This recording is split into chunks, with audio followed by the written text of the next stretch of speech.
To perform the manual head maintenance, you'll need to order the supplies located in the description of this video.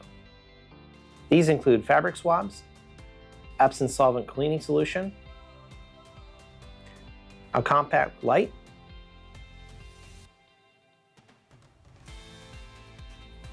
latex or lint-free gloves, and a mirror or reflective tray. Your printer will warn you when a manual head maintenance is needed on the top portion of the LCD as seen here. To begin, click the Maintenance button. Then use the down arrow key to reach Head Maintenance and click OK.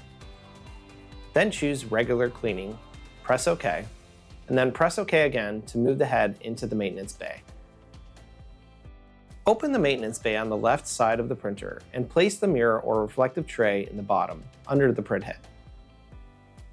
Turn on your compact light and place it angled up towards the print head or heads depending on your S-Series model. A visual diagram for this cleaning can be located on the underside of the maintenance bay door.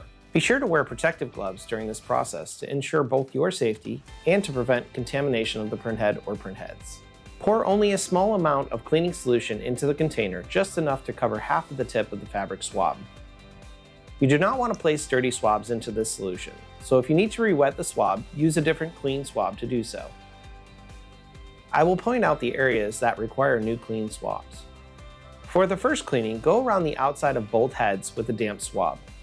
Do not go over the top of the film with the swabs, as it will cause deflection and clogging issues, and possibly damage the thin piezo film protecting the nozzles.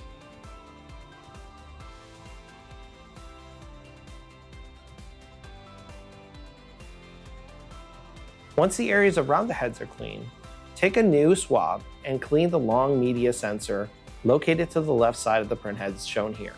Once complete, remove the reflective tray or mirror and compact light and close the left maintenance bay lid.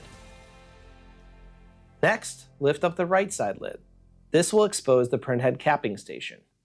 The instructions for cleaning are again located on the underside of the capping bay lid.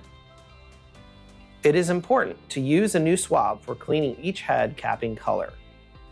To clean the cap, use the swab to clean the top of the rubber cap as well as around every side as shown here.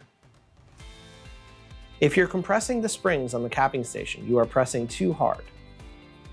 Do not try to clean the ink on the inside of the caps, only on the rubber seal around the outside. The purpose of cleaning this area is to ensure that the rubber cap creates a good seal with the head when the print head is parked.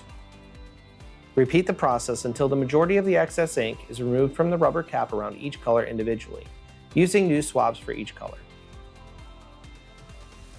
Once this is complete, shut the bay door and clear the maintenance message by pressing OK on the interface. To run auto head maintenance, click on the menu button, then on Maintenance, then Head Maintenance. Select Auto Head Maintenance. This will clean any residual solution from the sensor and heads using the automated fabric wiper in the maintenance bay, and will ready the printer for capping. To ensure that the maintenance was effective, run a nozzle check to see that all nozzles are firing properly.